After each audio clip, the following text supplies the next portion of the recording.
नमस्कार, राम राम, नारायण नारायण, जय श्री कृष्णा। आशा करता हूँ आप सब स्वस्थ हो, मस्त हो, प्रसन्न हो। एक और नया दिन, एक और नई वीडियो वर्ल्ड ऑफ पार्थ के इस यूट्यूब चैनल पे मैं पार्थ गोलियान आप सबका स्वागत करता हूँ। आज एक और नई ट्रिप पे जा रहे हैं। ट्रिप नहीं बोल सकते, एक छोटा सा काम है जो पूरा करना है। आप में से जो लोग मेरे चैनल पे रेगुलर हो उन्हें पता होगा, मेरी साइड में एक और सीरीज चल रही है, कंप्लीट स्टूडेंट गाइड, जो भी बच्चे इंटरनेशनली पढ़ने के लिए जाना चाहते हैं उन सब के लिए। तो जैसे मैं अभी लगभग 2 सवा 2 महीने में फ्लाई कर लूंगा इंटरनेशनल मेरे कॉलेज के लिए। तो उसके जस्ट पहले हमारे यहाँ पे जो इष्ट देवता है राजस्थान में है, श्री बालाजी के एक बार दर्शन करके आने की इच्छा थी सब घर वालों की और मेरी भी। तो ये ट्रिप बस 2 दिन का रहेगा। आज सैटरडे 22 तारीख को जा रहे हैं, कल 23 तारीख को आ जाएंगे। बट ये डेट स्पेशली सिलेक्ट की है 2 रीजंस की वजह से। एक तो गर्मी से मॉनसून के बीच का शिफ्ट वाला पीरियड है, यानी उतनी भी ज्यादा गर्मी नहीं होनी चाहिए, ऐसा एक्सपेक्टेशंस है। प्लस 23 जून को मेरे फादर का बर्थडे है, तो इस बहाने वहीं पे राजस्थान में सेलिब्रेट भी हो जाएगा उनका बर्थडे बालाजी के मंदिर में। सालासर जो बालाजी का मंदिर है वहीं पे। चलो आज का ये व्लॉग शुरू करते हैं बिना किसी देरी के। तो चलिए फटाफट से मैं चेंज करूंगा, रेडी होऊंगा एंड एयरपोर्ट के लिए निकल जाएंगे। Let's go. Finally guys done with the process, check in and all. हर बार दिखाता हूँ, इस बार स्किप कर दिया। गाइज मुझे नहीं पता आप में से कितनों के साथ यही होता है, बट मेरे साथ तो हर बार जब भी ट्रैवल करता होता है ये। ऐसे तो मैं खा के जाता हूँ, इनफैक्ट इतना सुबह मुझे खाने की कभी आदत है भी नहीं, बट स्टिल एयरपोर्ट पहुँचते ही पता नहीं भूख ज़रूर लग जाती है। इसके लिए मैंने वहाँ स्टारबक्स दिख गया था तो एक हॉट चॉकलेट ले ली थी सुबह सुबह। आई नो बहुत ज़्यादा कैलोरीज हो जाती है, बट पता नहीं है ये। और मैं इस भ्रम में था कि एयरक्राफ्ट के अंदर, मैंने एयर इंडिया बुक की थी, तो एयरक्राफ्ट के अंदर मुझे मील मिलेगी।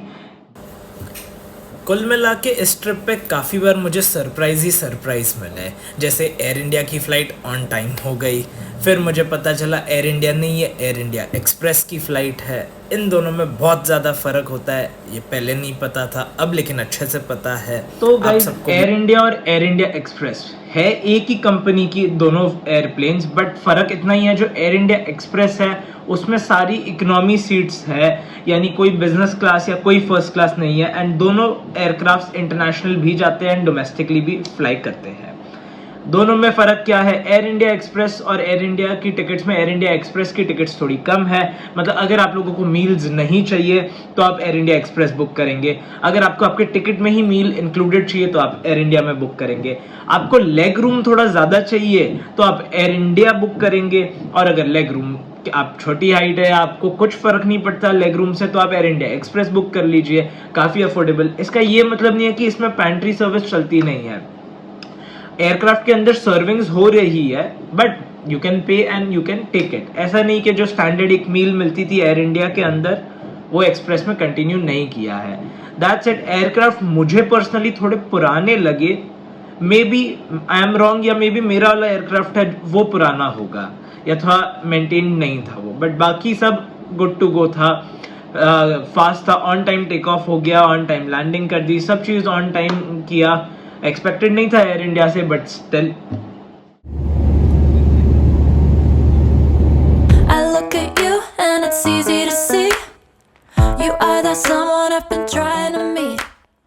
I got your number. Finally reached Jaipur. बाहर लगभग 30 डिग्रीज का टेम्परेचर हो रखा है, तो काफ़ी सही है मौसम। तो finally guys done, reached the Jaipur airport. Flight को एकदम लास्ट में आराम से एग्ज़िट किया ताकि कोई हड़बड़ी नहीं हो जाए। चलते हैं, अभी आपको आगे का सारा प्लान बताता हूँ क्या रहेगा क्या नहीं।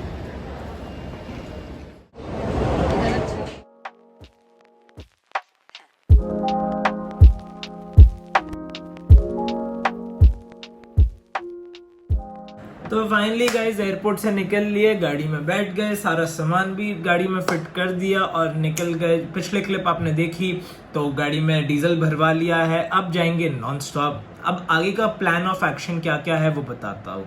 सबसे पहले हम जाएंगे खाटू श्याम जी के दर्शन करेंगे। खाटू जी के दर्शन करने के बाद वहाँ से करीबन 100 किलोमीटर आगे झुंझुनू आता है, 2 घंटे का रास्ता है, झुंझुनू जाएंगे एंड देन झुंझुनू से हम सालासर आएंगे। नाइट स्टे भी सालासर रहेगा। बीच के अब कुछ चीज़ें फिल इन कर देते हैं। झुंझुनू का जो मंदिर है वो 3 बजे ही खुलता है। हम लगभग 3:30 के आसपास झुंझुनू पहुंचेंगे अप्रॉक्सीमेटली इस आइटिनरी के हिसाब से, और 12:30-1 बजे तक हम खाटू से निकल जाएंगे ताकि आराम से ड्राइव करते हुए पहुंच जाएंगे। इस बहाने हमारा लंच भी हो जाएगा। मीनवाइल रास्ते में हमने एक ब्रेकफास्ट के लिए ब्रेक लिया था एक ढाबे पे ही, जहाँ पे पराठे सब खा लिए थे और पेट फुल कर लिया था। अब आगे जाएंगे झुंझुनू दर्शन करके करीबन 2 घंटे का रास्ता रहेगा। 90 किलोमीटर है झुंझुनू से सालासर। तो सालासर पहुंच के चेक इन करके थोड़ा रिलैक्स कर लेंगे एंड देन मंदिर में दर्शन कर लेंगे। तो लगभग 7 बजे तक सालासर पहुंच जाने चाहिए। ये हमारी पूरी आइटिनरी है। नाइट स्टे सालासर करेंगे एंड देन नेक्स्ट डे का आपको कल बताऊंगा कि कल क्या क्या है। पापा का बर्थडे भी है कल, तो कुछ ना कुछ उनके लिए भी कुछ तो सरप्राइज एलिमेंट रखेंगे। वैसे तो मैंने उनको उनका गिफ्ट 2 हफ्ते पहले ही दे दिया था, बट स्टिल चलिए। खाटू श्याम जी के यहाँ पे दर्शन में अब दर्शन हम सबके बहुत अच्छे से हो गए थे। कुछ चीज़ों की जो प्रॉब्लम है वो मैं आप सबको बता देता हूँ। अगर आप लोगों के साथ कोई व्हीलचेयर के पैसेंजर है या आपके ग्रैंडफादर ग्रैंडमदर या कोई भी आपके फैमिली में है जिनके साथ आप ट्रैवल कर रहे हो और जिन्हें व्हीलचेयर की ज़रूरत है, तो सबसे पहली चीज़ है मैं आप सबको यही सजेस्ट करूँगा, आप जहाँ कहीं से भी ट्रैवल कर रहे हो वहाँ से आप खरीदो मत, रेंट पे व्हीलचेयर ले लीजिए। बहुत सारे जगह मिल जाती है रेंट पे इजीली, एंड वो लेके ही आप अपने ट्रिप पे जाइए। अब खाटू जी के यहाँ पे क्या हुआ, व्हीलचेयर फैसिलिटी तो थी, लगभग 25 से 30 व्हीलचेयर थी, बट हमें अलाउड नहीं है कि हम वो व्हीलचेयर ले सके। उनके जो वहाँ पे रिप्रेजेंटेटिव है सिर्फ 2 लोगों को उनने रखा है, यानी एक टाइम पे मंदिर में सिर्फ 2 व्हीलचेयर जाएगी। प्लस जो व्हीलचेयर की सेपरेट लाइन होनी चाहिए उसी लाइन में सब लोगों को घुसा दिया था। वीआईपी के नाम पे सब लोगों से पैसे ले लेके उसमें घुसा दिया। प्लस उस लाइन में इतनी धक्का मुक्की करते हैं जिसका कोई मतलब ही नहीं है। उससे बेटर नॉर्मल वाली लाइन जा रही थी जिसमें आराम से दर्शन हो रहे थे। प्लस मेन जहाँ पे दर्शन करते हैं वहाँ पे 4-5 लोगों को खड़ा कर दिया, वो कॉन्स्टेंटली धक्का दिए जा रहे हैं। ये भी नहीं देखते कि आगे व्हीलचेयर है कुछ नहीं है।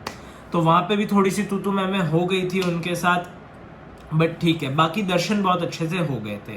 वेट करना पड़ा था थोड़ी देर व्हीलचेयर के लिए, प्लस गर्मी 40 डिग्री का टेम्परेचर हो गया था खाटू पहुँचते एंड जो नीचे धरती थी वो बहुत ज़्यादा गर्म थी। चप्पल जूते निकालने का लिटरली पाँव जल रहे थे।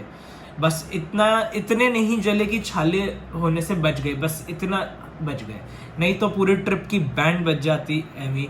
चलिए यहाँ से अब हम खाटू में दर्शन किया हमने, उसके बाद हम आगे निकल गए झुंझुनू की तरफ। रास्ते राजस्थान के बहुत ही बढ़िया हो गए हैं। A1 हाईवेज बन गए हैं, सीधे मोस्टली 4 लेन हाईवेज है, 2 लेन यहाँ से 2 लेन सामने की साइड से, बीच में डिवाइडर्स और सब चीज़ एकदम प्रॉपर।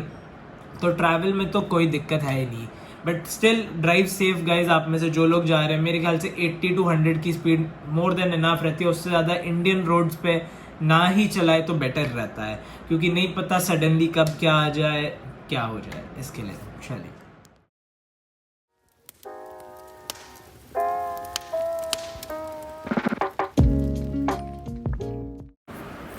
सही 2 घंटे की ड्राइव थी और हम यहाँ झुंझुनू मंदिर पहुँच चुके हैं। एकदम आराम से, रोड्स बहुत ही बढ़िया थी। लगभग 40 डिग्री का टेम्परेचर हो रखा है यहाँ पे भी और लू चल रही है। तो गाइज़ यहाँ पे व्हीलचेयर की सुविधा बहुत ही आसानी से मिल जाती है। यहाँ पे कई सारी व्हीलचेयर वहीं सामने रखी हुई है। आपको कोई आईडी प्रूफ नहीं चाहिए, आप वहाँ से ले सकते हैं। एंटर जहाँ जैसे ही करेंगे लेफ्ट हैंड साइड पे व्हीलचेयर और ई रिक्शा खड़ा रहता है, तो आप व्हीलचेयर ले सकते हो, उसे यूज़ कर सकते हैं। खाटू के जैसा कॉम्प्लिकेटेड प्रोसेस बिल्कुल भी नहीं है, बहुत ईजीली आप ले सकते हो। कोई आईडी प्रूफ कुछ नहीं, कोई डिपॉजिट नहीं, कुछ भी नहीं। जहाँ से आपने ली वहीं पे वापस आप रख देना जाते एंड जगह जगह पे स्लोप्स बनी हुई है ताकि व्हीलचेयर बहुत इजीली लेके जा सकते हो। यहाँ पे कुछ भीड़ नहीं है, आज बहुत अच्छा लग रहा है। वहाँ खाटू में बहुत ज़्यादा भीड़ थी, थोड़ा सा वहाँ पे अच्छा नहीं लग रहा था क्योंकि इतनी ज़्यादा भीड़ थी और इतना धक्का मुक्की हो रही थी। चलते अभी दर्शन करेंगे एंड देन आप सबसे मिलते हैं। लंच भी करेंगे, लंच नहीं किया है। तो फाइनली गाइज एक और चीज़ आप लोगों को बताता हूँ, यहाँ पे वॉशरूम जो है वो एयर कंडीशनड है। 10 रुपीज़ पर पर्सन के चार्ज ले रहा है, बट बहुत ही वेल मेंटेन्ड है एंड वर्थ इट है। यहाँ पे अगर आप लोगों ने रूम बुक करना चाहते हो वो भी कर सकते हो। यहाँ पे स्टे फैसिलिटी भी दी हुई है और यहाँ पे आप सबको ई रिक्शा की जो सर्विस है, जो इन किसी को भी चलने में दिक्कत है या कोई टाइप की दिक्कत है जिसमें वो नहीं चल सकते, तो उनके लिए free of cost E rickshaws की सर्विसेज भी है यहाँ पे, जो मंदिर द्वारा ही दी हुई है। तो बिना कोई चिंता के आप लोग कर सकते हैं। अभी चलते हैं, फटाफट से दर्शन करते हैं एंड देन आगे बात करते हैं।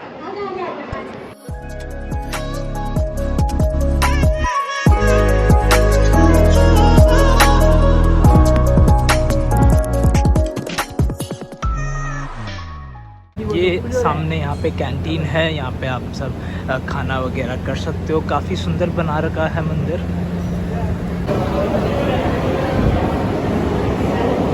This is the menu. तो गाइज़ आप लोगों को बताता हूँ यहाँ का एक्सपीरियंस। खाना बहुत अमेजिंग था। मैंने तो यहाँ पे बहुत कुछ ऑर्डर किया, जैसे डोसा ऑर्डर किया था, समोसा कचौरी भी ऑर्डर किया था, दादाजी के लिए चाय कॉफ़ी ये सब लिया था। खाना बहुत ही अफोर्डेबल प्राइसिंग पे था, प्लस बहुत अच्छा था। एक चीज़ आप लोगों को बताता हूँ, अगर आप लोगों के साथ कोई भी व्हीलचेयर पैसेंजर आ रहा है तो अंदर हाइड्रोलिक्स वाली लिफ्ट है बैक साइड पे, और बैक गेट से आप अंदर एंटर कर सकते हैं एंड एग्जिट भी कर सकते हैं। ये चीज़ मुझे यहाँ मंदिर की बहुत अच्छी लगी। पूरा मंदिर आप देखेंगे बहुत ज़्यादा क्लीन्ड है, मेंटेन्ड है और बहुत ही अच्छे तरीके से बनाया हुआ है। तो चलिए आगे बढ़ते हैं। अभी थोड़ी सी यहाँ से करेंगे शॉपिंग एंड देन जाएंगे सालासर, मेन डेस्टिनेशन। चलिए।